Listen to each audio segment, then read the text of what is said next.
नमस्कार दोस्तों, study time में आपका फिर से मैं बहुत बहुत स्वागत करता हूं। तो देखिए, नई शिक्षा संबंधित जितनी भी न्यूज़ आती है मैं सभी न्यूज़ को कवर करता हूं। और ऑलमोस्ट दोस्तों ऐसा लग रहा है कि एक दो दिन में कोई ना कोई तो नई शिक्षा नीति को लेकर न्यूज़ आ ही जाती है। तो मैं आपको एक बात ही क्लियर कर देना चाहता हूँ कि गवर्नमेंट है वो सेंट्रल गवर्नमेंट हो या फिर चाहे चाहे आप हमारी एमपी गवर्नमेंट हो, नई शिक्षा नीति को जल्द ही लागू करने वाली है। और इसको लेकर दोस्तों ये मैं ऐसे ही नहीं बोल रहा हूँ, ऐसे ही नहीं हवा हवाई बातें कर रहा हूँ। हर कुछ न्यूज़ आपके सामने दिखा रहा हूँ, है ना। अब ये खुद देखिए कि नई शिक्षा नीति के लिए 21 सदस्यीय टास्क फोर्स का गठित कर दिया गया है। मतलब एक टीम गठित कर दी गई है, 21 सदस्य उसमें रहेंगे। ओके। अब ये 21 सदस्य की जो टीम है, ये दोस्तों यहाँ पर देख लीजिए क्या है होगा इसमें। इसके बारे में हम विस्तृत थोड़ा पढ़ लेते हैं। तो आपसे रिक्वेस्ट है, अगर आप पहली बार आए हो लेटेस्ट न्यूज़ और अपडेट, और अगर आप वर्ग 3 की तैयारी कर रहे हो तो हमसे जुड़ जाइए, ठीक है। देश में जल्द नई शिक्षा नीति लागू होने जा रही है। मध्य प्रदेश में भी राष्ट्रीय शिक्षा नीति लागू करने के लिए टास्क फोर्स का गठन कर दिया गया है। देखिए, मध्य प्रदेश में भी नई शिक्षा लागू करने के लिए टास्क फोर्स का गठन कर दिया गया।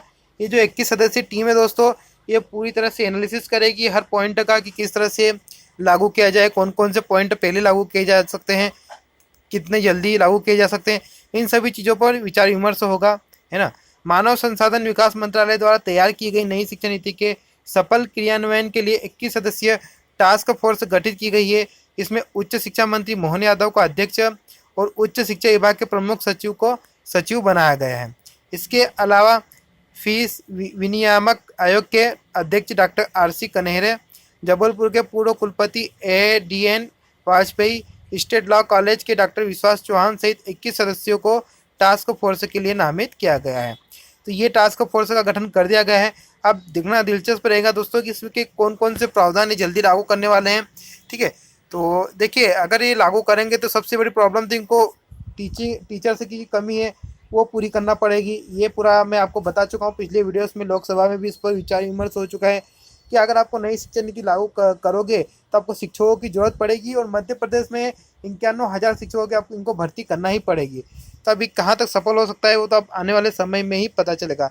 लेकिन ये बात तो क्लियर है, ये नई शिक्षा नीति के बहुत सारे प्रावधान आने वाले टाइम में आपको देखने को मिल सकते हैं, क्योंकि अब यहाँ पर एक समिति का गठन भी कर दिया गया।